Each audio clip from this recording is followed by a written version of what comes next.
Morning student, biology की class में आप सभी बच्चों का स्वागत है। आज हम पौधों में श्वसन के अंतर्गत जैविक ऑक्सीकरण या फिर श्वसन की क्रियाविधि के बारे में अध्ययन करेंगे। कोशिकीय श्वसन बहुत ही जटिल प्रक्रिया होती है और यह जो प्रक्रिया जो होती है वो कई चरणों में पूर्ण होती है। प्रत्येक चरण की क्रिया के लिए है ना एक विशेष प्रकार के एंजाइम की आवश्यकता होती है जो कि कोशिका के अंदर ही मौजूद होती हैं। श्वसन के समय कुछ क्रियाएं दोनों ही प्रकार की है ना श्वसन यानी ऑक्सीय श्वसन और अनॉक्सीय श्वसन है ना में क्या होते हैं एक समान होती हैं और ठीक उसी प्रकार विभिन्न प्रकार के भोज्य पदार्थों के लिए है ना भी कुछ ऐसे ही क्या होता है आपका क्रियाएं जो होती है एक समान होती है और कुछ क्रियाएं जो होती है एक दूसरे से भिन्न जो है होती हैं। इन सभी क्रियाओं की विभिन्न अवस्थाओं का अध्ययन जो है ना इनकी मुख्य क्रियाविधि के बारे में हम अध्ययन करेंगे। श्वसन की जो क्रियाविधि जो होती है वो कई पदों में पूर्ण होती है, जिसमें से आपका पहला आता है आपका ग्लाइकोलिसिस चक्र और दूसरा जो होता है आपका पैरविक अम्ल का ऑक्सीकरण। और ये जो है दो प्रकार के होते हैं, अनॉक्सी ऑक्सीकरण और दूसरा जो होता है आपका ऑक्सी ऑक्सीकरण। तीसरा है आपका क्रेब्स चक्र और चौथा जो होता है आपका इलेक्ट्रॉन परिवहन पथ के बारे में। तो इस प्रकार से आपका श्वसन की जो क्रिया जो होती है वो कई पदों में पूर्ण जो है होती हैं। तो आज के हमारे टॉपिक में ग्लाइकोलिसिस चक्र के बारे में हम अध्ययन करेंगे। ग्लाइकोलिसिस जो चक्र जो होता है उसे EMP पथ के नाम से जाना जाता है। ग्लाइकोलिसिस चक्र को है ना तीन वैज्ञानिकों ने है ना जिसमें से आपका E से आपका एम्बेडेन, M से आपका मेयरहॉफ और P से पारनास, ये तीन वैज्ञानिकों ने मिल करके है ना क्या किया आपका ग्लाइकोलिसिस चक्र के बारे में उन्होंने बताया। इस कारण से है ना ग्लाइकोलिसिस चक्र को EMP पथ के नाम से भी जाना जाता है। ग्लाइकोलिसिस चक्र जो है श्वसन की प्रथम चरण होता है और इस क्रिया का आरंभ जो है हेक्सोस जो शर्करा जो होता है उससे होता है और अंत में है ना आपका पैरविक अम्ल जो कि तीन कार्बन परमाणु वाले यौगिक का होता है। ठीक है, इस प्रकार से ग्लूकोज जो है अनेक चरणों में क्या होता है आपका क्रमबद्ध होकर के आपका पैरविक अम्ल में विघटन को ही हम क्या कहते हैं आपका ग्लाइकोलिसिस चक्र जो है कहते हैं। यह संपूर्ण जो प्रक्रिया जो होती है ना वो जो है आपका क्या होता है कोशिका द्रव्य में पूर्ण जो है होता है।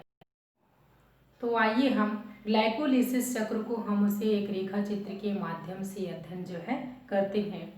यहाँ पर देखेंगे कि ग्लूकोज का है ना फास्फोरिलेशन की प्रक्रिया जो है होती है।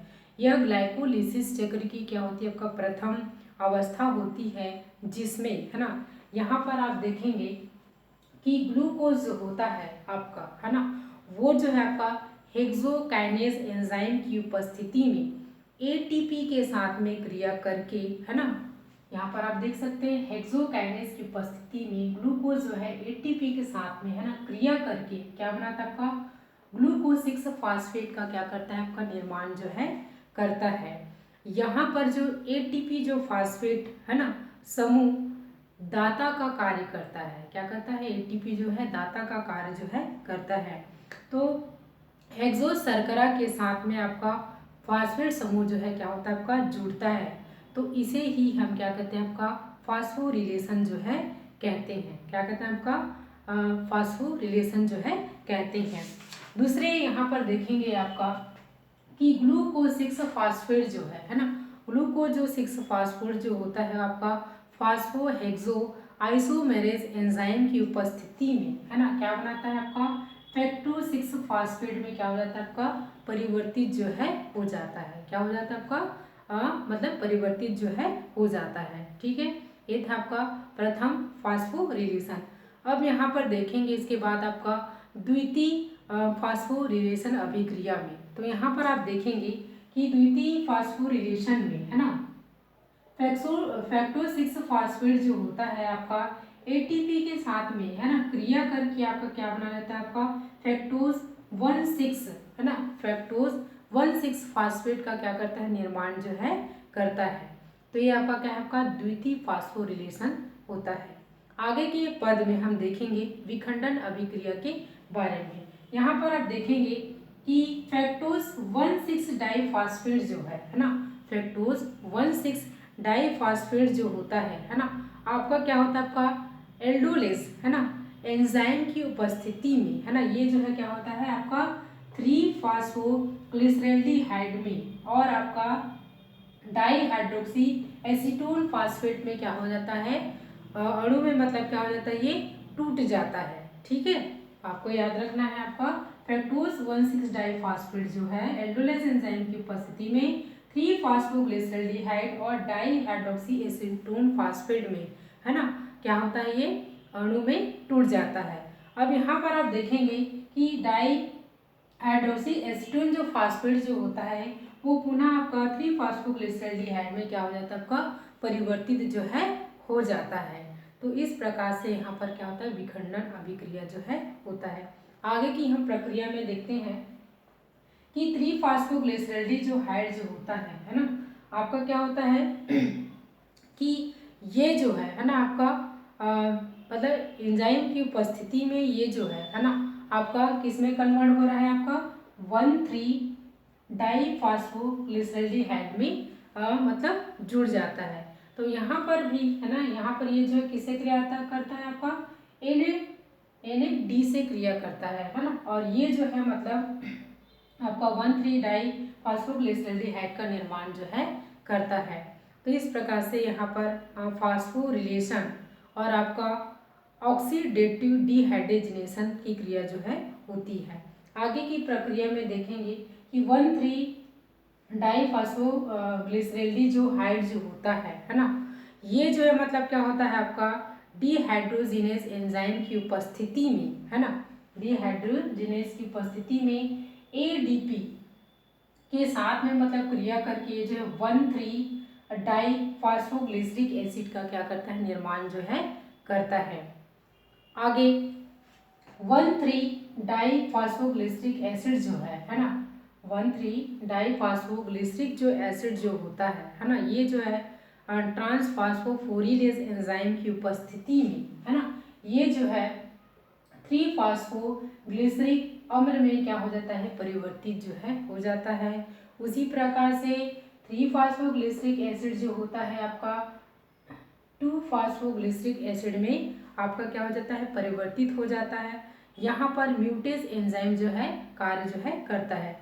अब यहाँ पर देखेंगे 2-फॉस्फोग्लिसरिक एसिड जो है ना एंजाइम की उपस्थिति में 2-फॉस्फोइनॉल पैरिक एसिड में परिवर्तित जो है हो जाता है। किसमें परिवर्तित हो रहा है, आपका 2-फॉस्फो पैरिक मतलब 2-फॉस्फोइनॉल पैरिक एसिड में क्या हो जाता है, आपका परिवर्तित जो है हो जाता है। तो यहाँ पर आपका एनोलेज है ना एंजाइम जो है कार्य जो है करता है। आगे की प्रक्रिया में देखेंगे 2-फॉस्फोइनॉल पैरिक एसिड जो है आपका ADP के साथ में मतलब क्रिया करके है ना आपका क्या बनता है, आपका पैरविक अम्ल का निर्माण करता है।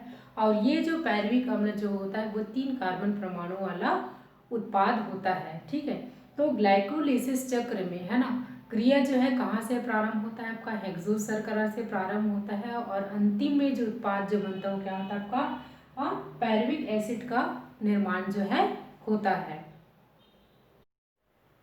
ग्लाइकोलिसिस जो चक्र है ना उसमें कितने ATP अणुओं का निर्माण जो है होता है, तो आइए हम उसकी गणना जो है करते हैं। यहाँ पर आप देखेंगे एक तरफ अभिक्रिया का पद है यहाँ पर और दूसरी तरफ है ATP की संख्या, यानी कि ग्लाइकोलिसिस चक्र में अभिक्रिया के दौरान जो है कितने ATP अणुओं का निर्माण जो है होता है। तो यहाँ पर आप देखेंगे पहली जो अभिक्रिया है जिसमें 1,3 डाईफॉस्फोग्लिसरैल्डिहाइड जो है 1,3 डाईफॉस्फोग्लिसरिक एसिड में परिवर्तित होता है। तो इस दौरान आपका NADPH2 है ना, ये यहाँ पर क्या होता है 3 अणु के है ना बनता है।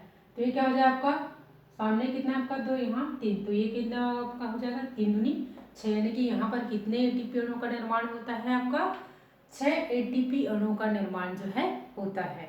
उसके बाद में दूसरी अभिक्रिया में 1,3 डाईफॉस्फोग्लिसरिक एसिड जो है ना 3-फॉस्फोग्लिसरिक एसिड में क्या होता है आपका परिवर्तित होता है। तो इस दौरान आपका क्या होता है 2 एटीपी अणु का निर्माण जो है होता है। कितने एटीपी अणु का निर्माण होता है 2 एटीपी अणु का निर्माण जो है होता है। उसी प्रकार से तीसरी जो अभिक्रिया है आपका फॉस्फोइनॉल पैरविक एसिड जो है किसमें परिवर्तित होता है आपका पैरविक अम्ल में परिवर्तित होता है। ठीक है, यानी कि ग्लाइकोलिसिस चक्र का अंतिम उत्पाद क्या होता है आपका पैरविक एसिड ही होता है। और इस दौरान आपका 2 एटीपी अणु का क्या होता है आपका निर्माण जो है होता है। तो इस प्रकार से ग्लाइकोलिसिस चक्र की पूरी प्रक्रिया में आपका टोटल 10 एटीपी अणु का निर्माण जो है होता है। 10 एटीपी अणु का क्या होता है निर्माण जो है होता है, जिसमें से ग्लाइकोलिसिस में 2 एटीपी अणु का उपयोग जो है शर्करा के फास्फोरिलेशन में हो जाता है। ठीक है, इसका उपयोग जो है क्या आपका शर्करा के फास्फोरिलेशन में उपयोग जो है हो जाता है। अतः इस अभिक्रिया में कुल 8 एटीपी है ना, कितने 8 एटीपी है ना अणुओं का क्या होता है लाभ जो है होता है।